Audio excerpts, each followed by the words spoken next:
Salve a tutti. Oggi avrei intenzione di fare una cosa che sicuramente farà arricciare il naso a molti. Vorrei trasformare la mia fresatrice in rettificatrice. E già questo... Ecco, io vorrei tramite un accessorio da inserire qui nel cono MT3 riuscire a piazzare questa mola da 150 per fare delle piccole rettifiche in piano, e per quello che dicevo che molti storceranno il naso, ma purtroppo una rettificatrice, se la compriamo da 1500 a 2000 euro è meglio lasciar perdere perché non sono valide per niente. E perché la rettificatrice vuole abbastanza precisa, vuole centesimale come la fresatrice.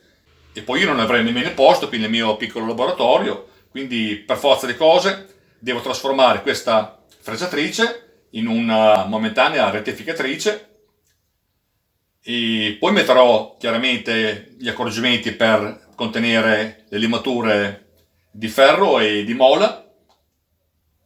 Però intanto vorrei farlo perché mi serve e quindi va fatta, insomma, ecco, via. Per far girare questa molla serve un motore abbastanza potente, e siccome che noi dobbiamo costruire un attrezzo smontabile e veloce, non possiamo mettere un motore qui asincrono di 1,5 cavalli, 2 cavalli, sarebbe troppo peso, ingombrante, e poi serve un giunto angolato, diventerebbe un lavoro troppo peso. Quindi noi dobbiamo cercare un motore molto contenuto, e l'unico motore contenuto già angolato purtroppo ripeto, è il motore del flessibile. Il flessibile è molto rumoroso e non è un motore preciso per niente, però ha il vantaggio di essere piccolo contenuto e di essere già angolato e di poter stare qui di dietro senza ostacolare niente e di poter essere inserito velocemente soprattutto. Alla Tecnomat qui a Modena ho comprato questa smerigliatrice angolare 2000 watt, 45 euro, proprio la più scadente che ho trovato. Tanto a me serve solo il motore, non serve la precisione.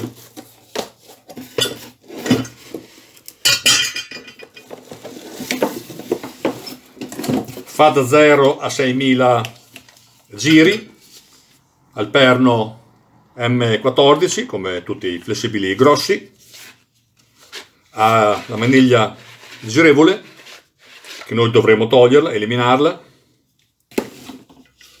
A me serve solo il pezzo del motore e tutto il resto lo scartiamo.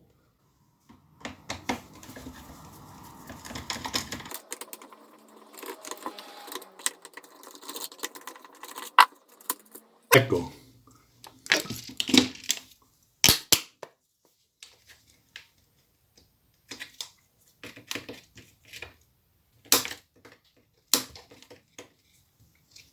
Questo è il soft starter che noi non useremo perché lo collegheremo direttamente a un regolatore di corrente.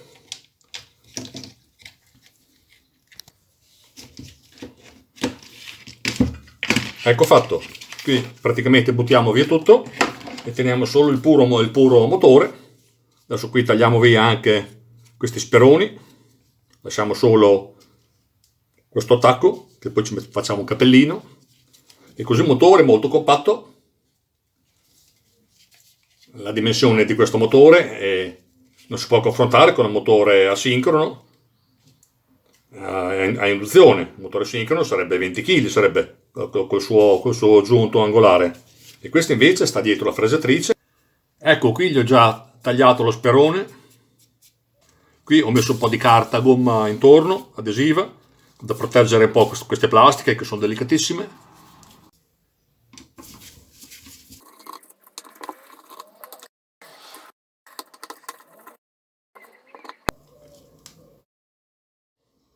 Ecco, qui vediamo un bel ingranaggio abbastanza potente.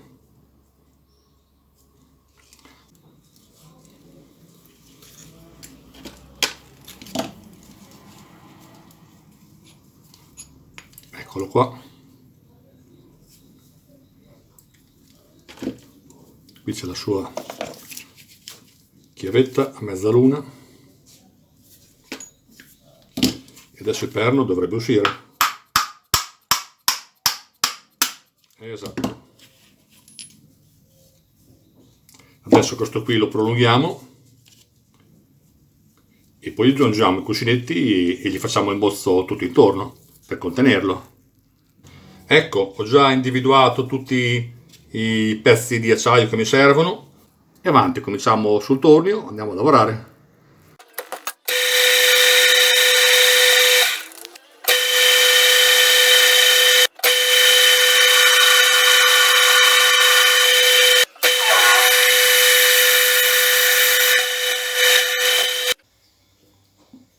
Ecco, ora per fare il filetto di 14 MA, siccome che è un foro cieco, non voglio spaccare il maschio, usiamo la frizione, che è una mia creazione, che è veramente molto molto efficiente, praticamente così è libero e così si blocca, ma non blocca sulla cono della testa mobile, blocca su queste guide, quindi il cono serve solo da supporto e così fa una forza incredibile. Ecco, qui è già a posto. Un po' di olio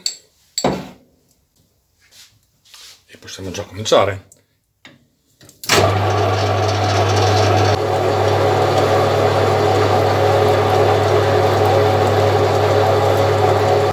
Lasciando la stessa forza mettiamo la marcia indietro ed è più che sufficiente per lo svitamento.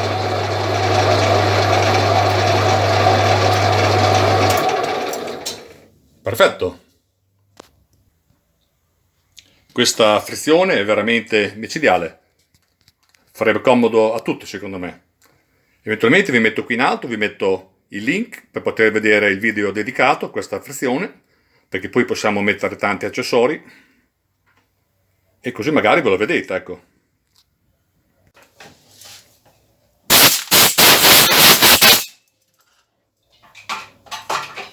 Ecco, il perno M14, adesso lo mettiamo qui. Bene. Ed eccolo già saldato e già centrato, quindi adesso facciamo il centrino, cominciamo a pareggiare l'esterno.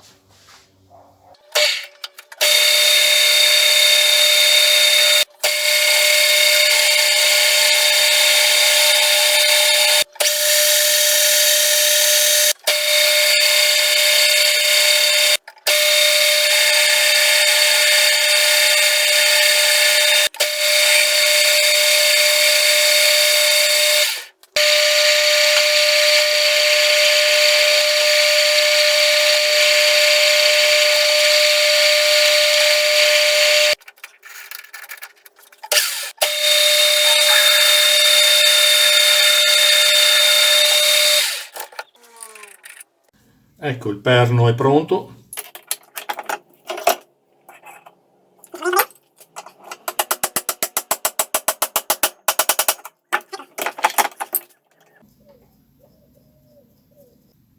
Questo cuscinetto è piuttosto fermo, quindi possiamo sfruttarlo anche come fermo assiale. Così non importa che mettiamo dei seggi e delle cose qui nei cuscinetti, che sono più liberi così. Ottimo. Ecco, iniziamo a fare il mozzo. Qui dobbiamo inserire 2 cuscinetti.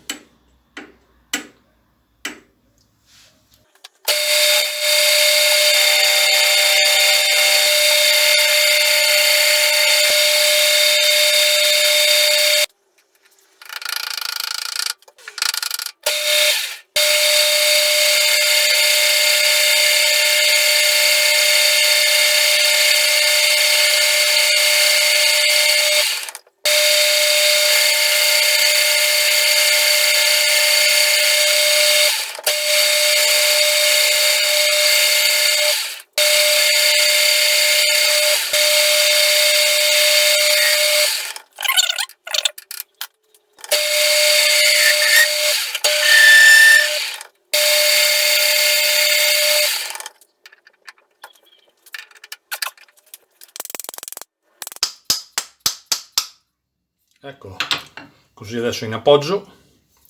Qua adesso dove c'è la svasatura gli facciamo una bella saldatura, poi lo pareggiamo.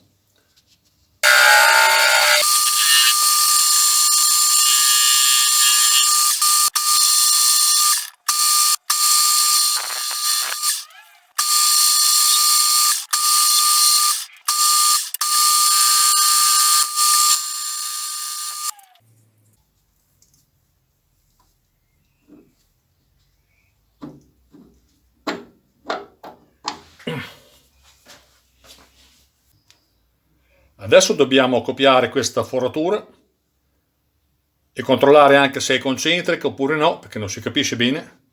Adesso lo piazziamo sul torno e poi vediamo. Ecco, abbiamo copiato il primo foro. Adesso proviamo a girare di 90 gradi, vedere se sono tutti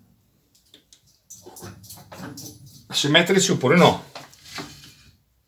Sì, sono tutti perfetti, direi. Proviamo anche l'altro per sicurezza. Sì.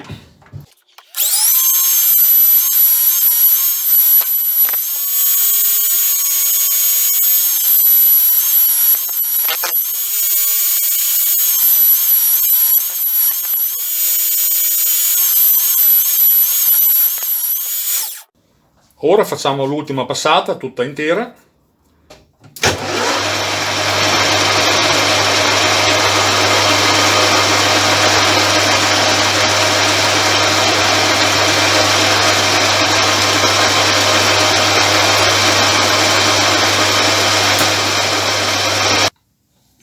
Ecco, il mozzo è pronto praticamente. Adesso mettiamo dentro i cuscinetti.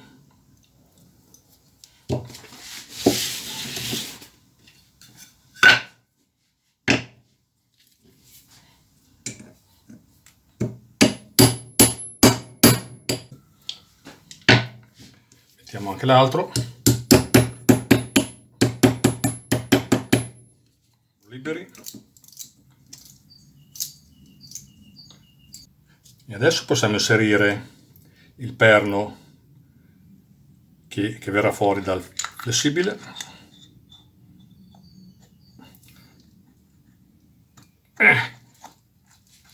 Ottimo, bene.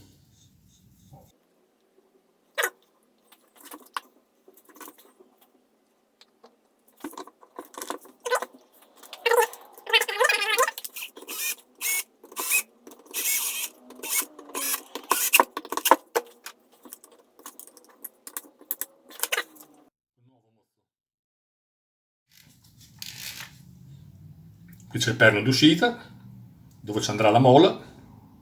Ecco, adesso dobbiamo fare un manicotto per sostenere tutto questo blocco e lo faremo con questo tondo a spessore. Ho messo insieme due pezzi perché non avevo più questa misura, ma tanto poi dopo va tutto saldato. Saldato perché qui ci verrà il supporto MT3, che diventerà così, allarghiamo un po' la presa. E dopo di questo ci andranno oltretutto altre due fasce per evitare la rotazione di tutto il blocco.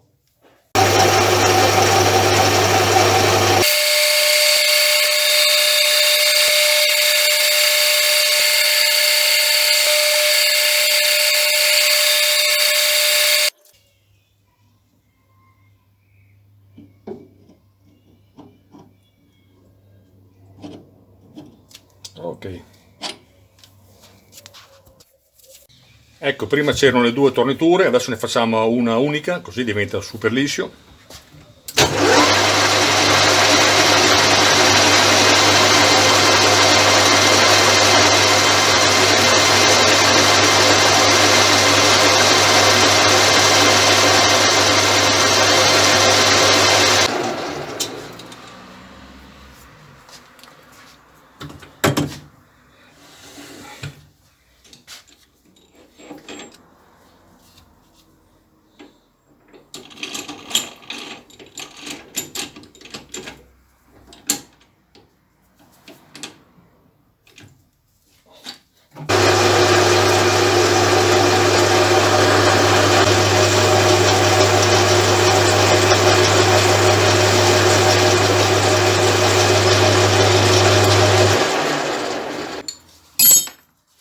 Ecco, con questo perno adesso dobbiamo fargli una sagomatura per accettare questo tondo e poi lo saldiamo.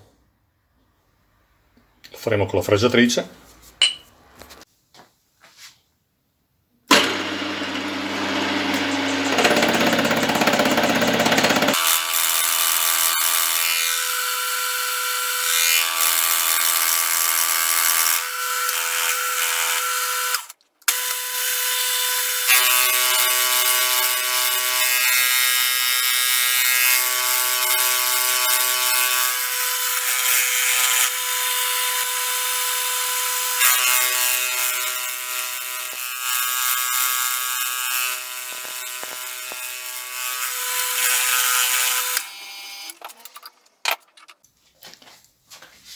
Ecco, così adesso abbiamo una base d'appoggio abbastanza precisa che andiamo a saldare.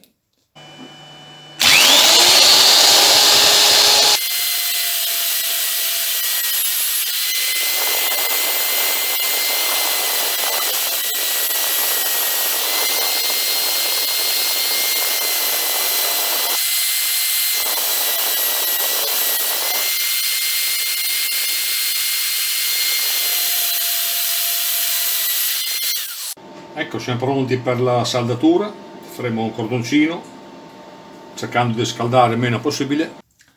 Ecco, l'abbiamo saldato. Adesso gli diamo un po' di decapante per togliere il nero della saldatura.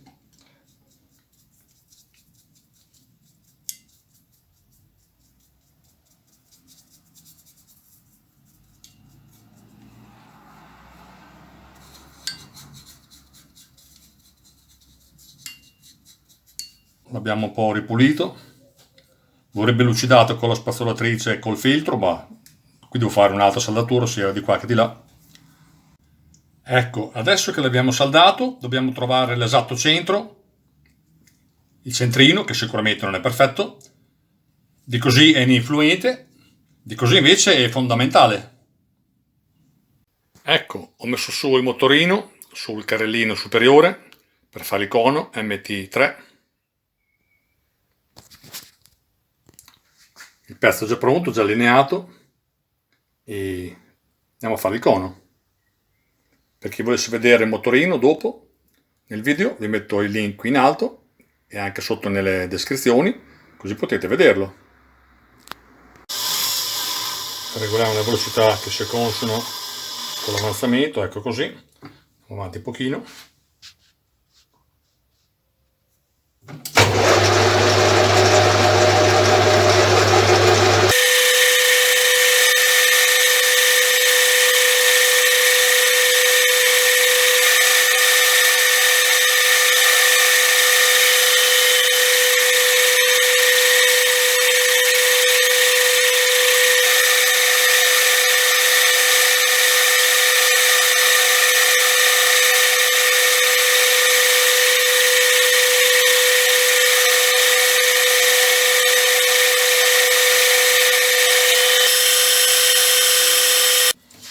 Bene, ho già fatto anche il filetto di 12.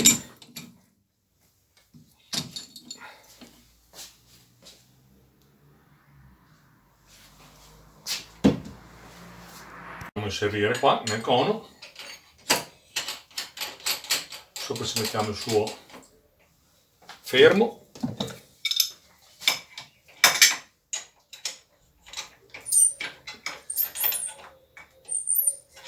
Eccolo lì.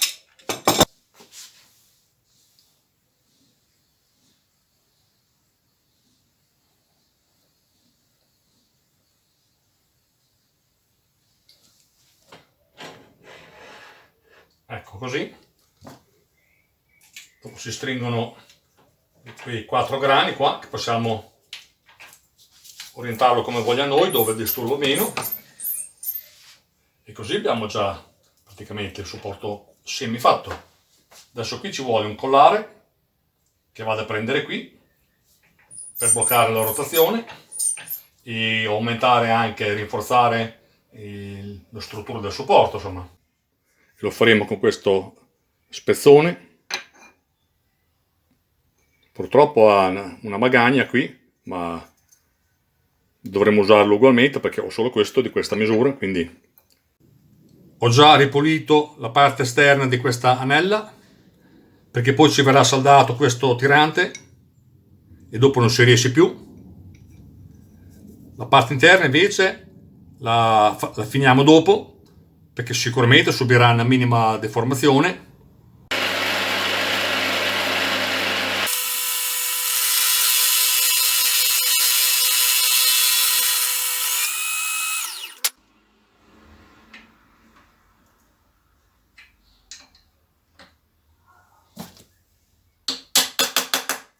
Ok.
Ecco, il collare è finito.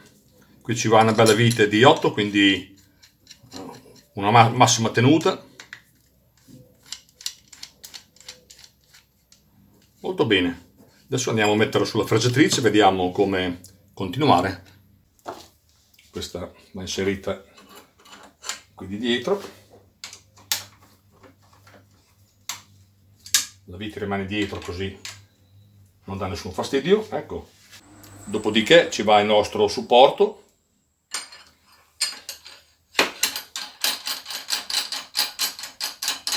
Ecco.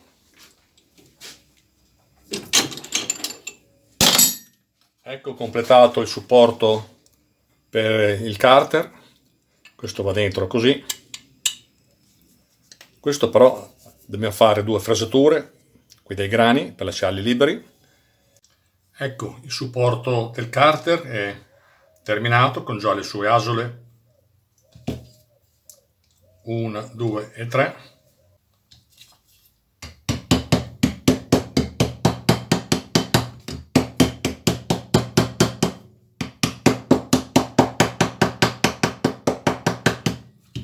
Ok, adesso lo mettiamo perfettamente allo stesso livello e poi gli facciamo 3 punti di saldatura qua di dietro, piccoli piccoli, da non scaldare niente, insomma.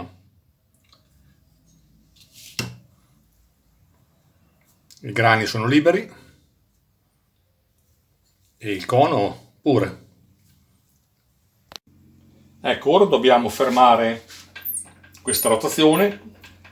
Metteremo qui una flangettina che andremo a saldare qui e le saldiamo al collare che abbiamo fatto prima, una di qua e una dall'altra parte, per fermare il giro. Adesso l'anella più o meno è già centrata, facciamo l'accosto con questa piatta così.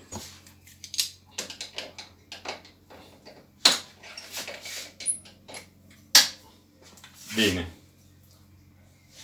così è fermo.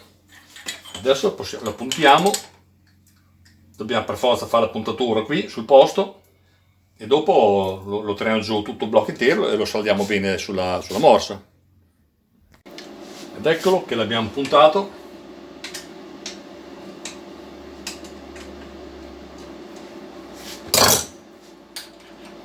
Mollato. Eccolo qua.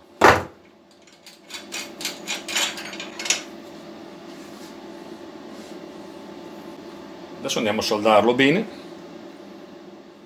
Ecco, ho finito di saldarlo, ho finito.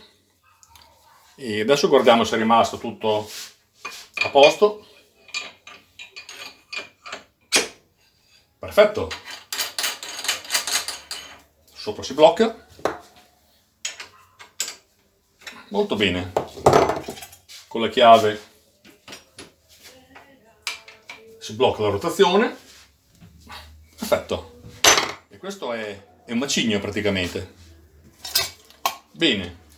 Adesso è giunto il momento di piazzare questo carter di protezione, che è il carter di una mola che è 20 anni che mi gira sugli scaffali, e cerchiamo di usarlo. È venuto il suo momento.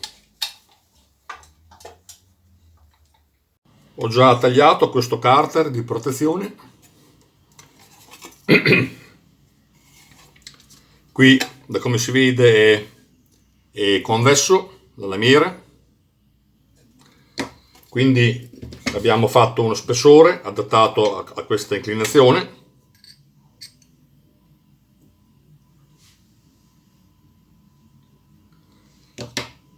Per ritrovare la giusta planarità. Poi abbiamo fatto già i 3 fori e adesso andiamo ad applicarlo qui. Ecco, abbiamo completato il carter con già la flangia puntata, i dadi saldati così non rompono le scatole, rimangono sul posto. Adesso possiamo anche fissare questo carter, che ripeto vuole abbastanza robusto, perché poi ci va applicato anche l'aspiratore, quindi, e dopo qui ci va il suo coperchio con le sue viti. Ecco, approfittando di questa gola naturale tra i 2 coperchi, ho fatto anche questa guida con attaccato la bocca d'aspirazione per raccogliere i residui volatili. Sembra una marmitta da motorino, da scooter. Questa si incastra dentro in mezzo alle gole e può fare tutta la sua corsa. Ecco, questo pezzo è pronto, gli diamo una bella verniciata, tutto di nero, così non fa la ruggine, e poi andiamo avanti con tutto il resto. Ora sto facendo il dado di tenuta, che avrà un diametro di 20 mm, però con un passo di 1,5.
Ho fatto anche la cuffia di protezione per questo motore. Qui ci va il suo passacavo.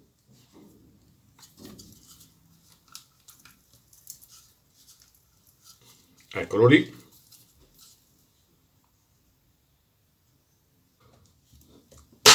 Ecco, poi andrà fissato con 4 vitine.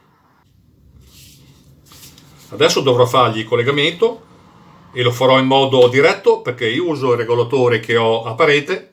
Ecco, adesso abbiamo tutti i pezzi pronti, quindi possiamo togliere la protezione e andare sulla fresatrice a controllare tutti i componenti se vanno d'accordo insieme.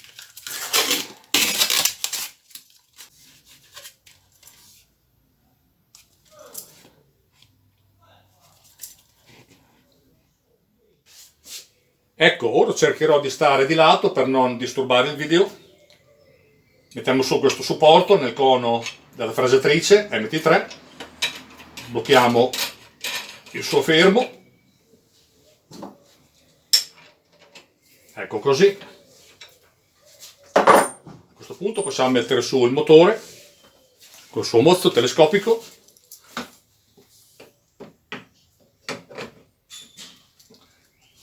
Lo mettiamo su in questo modo.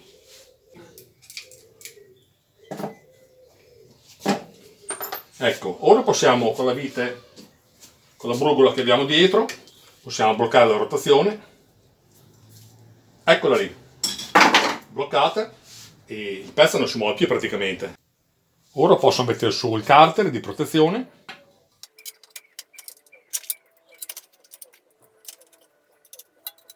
Ecco, e a questo punto possiamo già inserire la flangia di appoggio e di centraggio per la mola.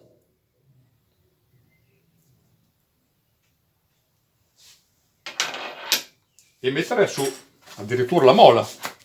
Questa mola è nuova, è una mola adatta per il taglio a secco, ha una velocità massima di 35 metri al secondo, e dopo faremo i calcoli dei giri che servono per farla funzionare al meglio. Ecco, adesso la mettiamo su e così, mettiamo su il super dado.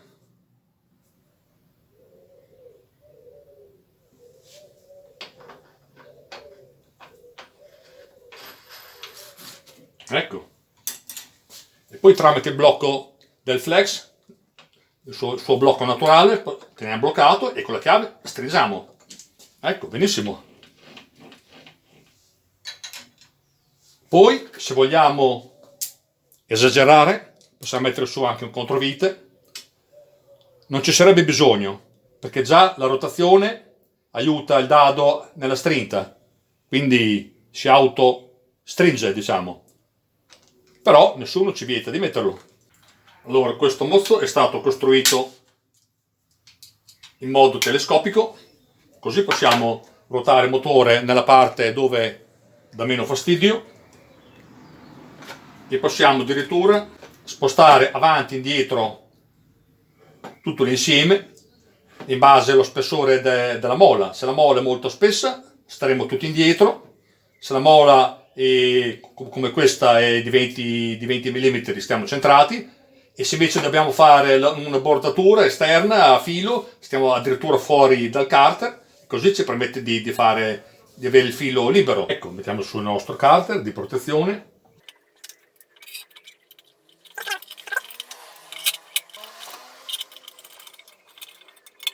Bene, e ora possiamo mettere su la bocca per l'aspirazione.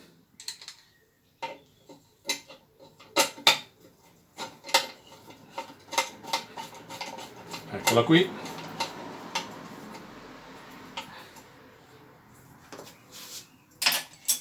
Vi ricordo che questa è fatta in modo per andare su e giù, per mantenere il filo appena superiore della mola. Man mano che la mola si consuma, questo andremo più in alto. Naturalmente questo motore è un tipo di motori abbastanza rumoroso, come tutte le sbarigliatrici, però è anche vero che la sua dimensione è molto contenuta. Infatti ora che è tutto un blocco possiamo anche toglierlo tutto un blocco e rimetterlo su tutto in un blocco, quindi può scendere regolarmente come fresatrice. Possiamo addirittura usare anche il motore dell'asse Z motorizzato. Ecco, sto abbassando un pezzo di acciaio temprato, molto duro, che mi servirà, e dopo lo lavoreremo con la rettificatrice.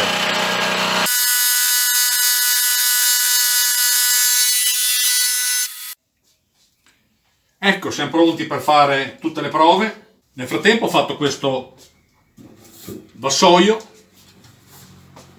raccoglie polvere, L'ho fatto con due semplici ripiani da scaffale, niente di particolare, rinforzato con due staffe d'acciaio.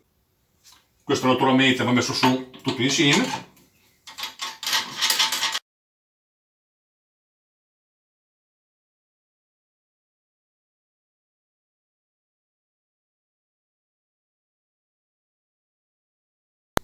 È una morsa secondaria, uso questo perché è di ghisa e così non si danneggia quell'altra.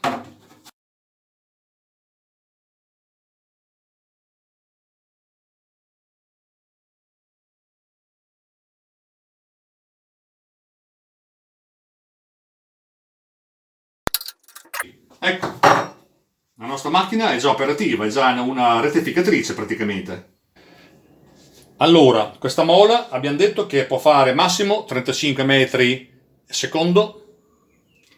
Io ho calcolato che una velocità giusta per noi sarebbe sui 30 metri, per non esagerare e neanche scherzeggiare, e penso che sui 4000 o 4200 giri vada benissimo, perché se noi facciamo 150, che è il diametro della mola, per 3,14 otteniamo la circonferenza, e la circonferenza per il numero di giri, che abbiamo detto 4200, facciamo, uguale, mi dà questa cifra, diviso 60 perché è in secondi, uguale, e diviso 1000 perché è in metri, e noi invece siamo in millimetri. Ecco, mi dà 32 metri al secondo. Il nostro può andare bene, dai 4000 ai 4200 giri.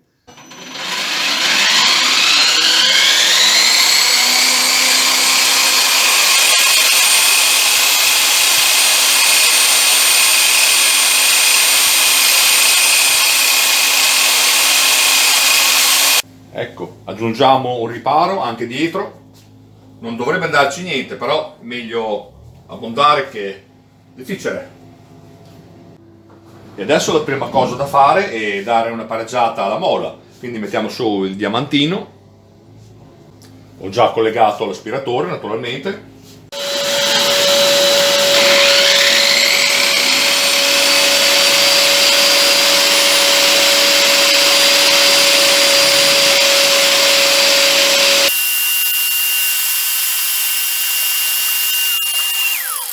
Ora abbiamo una mola perfettamente pari e adesso facciamo un pezzo. Ecco, adesso facciamo lo 0. Bene, e scendiamo, qui si va a centesimi naturalmente, scendiamo un paio di centesimi.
Avete visto che c'erano già minime differenze, adesso passiamo un altro paio di centesimi.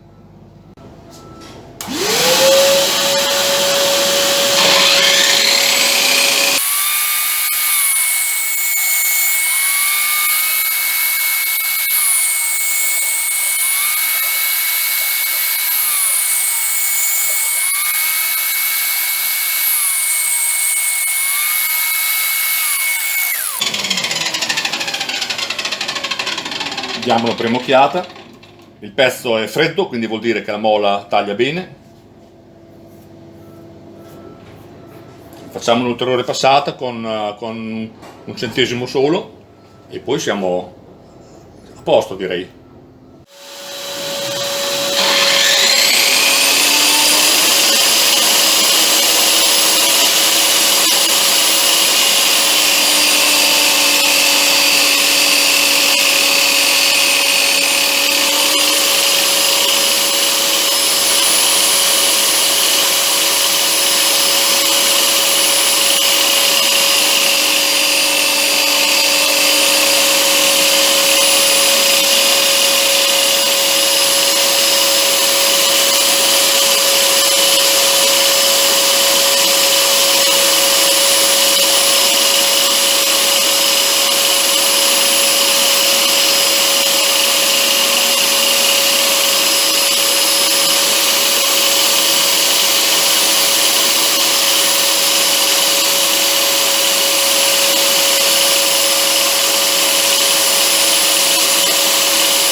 Sì, non è male. Eccolo qui. Il pezzo praticamente è freddo, quindi vuol dire che la molla ha tagliato bene, non si è scaldato e siamo andati abbastanza bene, insomma, ecco. Volevo farvi notare, senza toccare nulla, che praticamente non c'è sporco, assolutamente, non c'è polvere, zero polvere, e sono molto contento di questo fattore. Vuol dire che l'aspiratore, la bocca dell'aspirazione ha lavorato molto bene e polvere in giro non ce n'è. Ed eccoci con il nostro pezzo. È un peccato toccarlo perché ci rimangono le impronte. Ecco, questa è la parte tornita, questa è la parte rettificata. Direi che sia tutta un'altra cosa. C'è qualche pelo.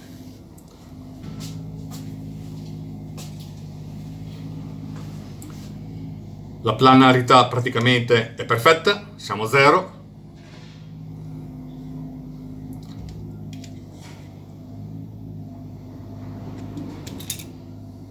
Anche la costa, ha fatto la costa. Questa è la costa tornita, fresata, a dire la verità. E questa è la costa rettificata. Notare lo spigolo a zero perfetto. Ecco, ora siamo all'esterno, che non ci sono le lampade LED che disturbano i colori, ed come si vede è piuttosto liscio, piuttosto uniforme. Anche la parte superiore è perfetta e mi sembra che sia un bel risultato.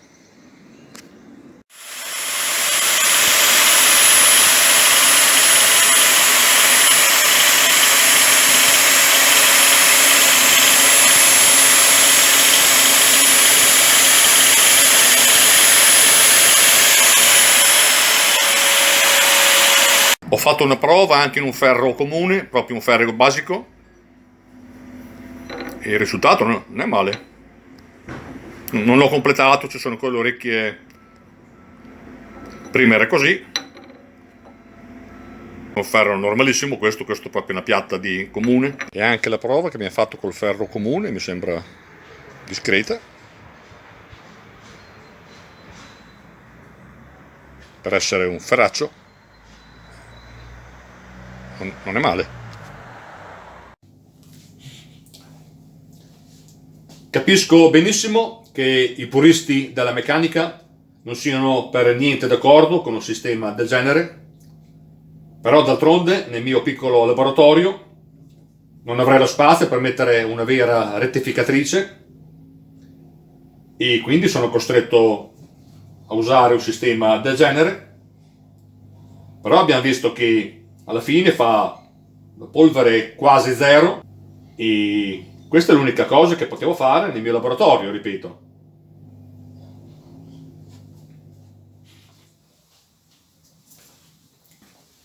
Il sistema, da come si vede, è tutto molto compatto, abbastanza leggero, un peso relativamente leggero e si ripone bene nello scaffale, non è una cosa troppo ingombrante. E poi se vogliamo al limite possiamo togliere anche questa bocca, che ci vuole un secondo praticamente, la riponiamo qui, ecco, così è ancora più compatto, così molto scaffalabile e non disturba. Noi ci sentiamo alla prossima per un prossimo video e intanto buona rettifica a tutti. Ciao ciao!